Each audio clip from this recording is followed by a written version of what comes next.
Assalamualaikum warahmatullahi wabarakatuh. Nama saya Nanda Aulia Pratama, kelas 12 IPS 2, ingin menjelaskan tentang sistem dan dinamika demokrasi Pancasila. Pertama ada hakikat demokrasi, dinamika penerapan demokrasi. Hakikat demokrasi, makna demokrasi, klasifikasi demokrasi, prinsip-prinsip demokrasi.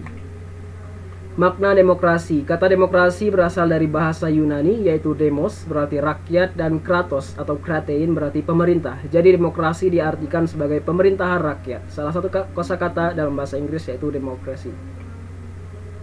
Menurut Abraham Lincoln, demokrasi adalah suatu sistem pemerintahan dari rakyat oleh rakyat dan untuk rakyat. Artinya, rakyat dengan serta-merta mempunyai kebebasan untuk melakukan semua aktivitas kehidupan termasuk aktivitas politik tanpa ada tekanan dari pihak manapun.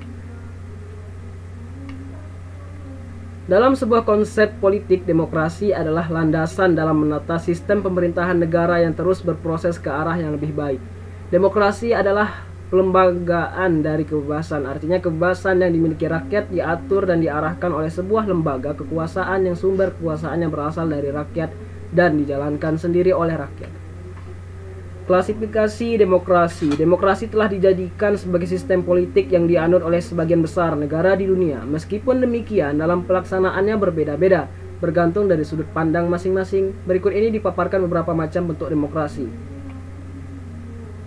A. Berdasarkan titik berat perhatiannya, demokrasi yang dilihat dari titik berat dapat dibedakan menjadi tiga, yaitu pertama demokrasi formal, kedua demokrasi material, tiga demokrasi gabungan. Demokrasi formal, yaitu suatu demokrasi yang menjunjung tinggi persamaan dalam bidang politik tanpa disertai upaya untuk mengurangi kesenjangan ekonomi. Demokrasi material, yaitu demokrasi yang dititik beratkan pada upaya menghilangkan perbedaan pada bidang ekonomi, sedangkan persamaan politik kurang diperhatikan. Demokrasi gabungan, yaitu bentuk demokrasi yang mengambil kebaikan dan membuang keburukan dari bentuk demokrasi formal dan material. B. Berdasarkan ideologi. Berdasarkan ideologi yang menjadi landasannya, demokrasi dapat dibedakan ke dalam dua bentuk. Pertama, demokrasi konstitusi, kedua, demokrasi rakyat. Demokrasi konstitusional, yaitu demokrasi yang didasarkan pada kebebasan atau individualisme. Demokrasi rakyat, yaitu demokrasi yang didasarkan pada paham Marxisme, komunisme. C. Berdasarkan proses penyaluran kehendak rakyat. Menurut cara penyaluran kehendak rakyat, demokrasi dapat dibedakan menjadi dua bentuk. Pertama, demokrasi langsung, kedua, demokrasi tidak langsung. Demokrasi langsung, yaitu demokrasi yang mengikut sertakan setiap warga negaranya dalam permusyawaratan. Demokrasi tidak langsung, yaitu paham demokrasi yang dilaksanakan melalui sistem perwakilan. Prinsip-prinsip demokrasi. Pertama, menurut Henry B. Mayo, kedua, menurut Alamudi. Menurut Henry B. Mayo, sebagaimana dikutip oleh Miriam Budiarjo dalam bukunya yang berjudul Dasar-Dasar Ilmu Politik, mengungkapkan prinsip dari demokrasi yang akan mewujudkan suatu sistem politik yang demokratis. Adapun prinsip-prinsipnya yaitu: pertama, menyelesaikan perselisihan dengan damai dan secara lembaga.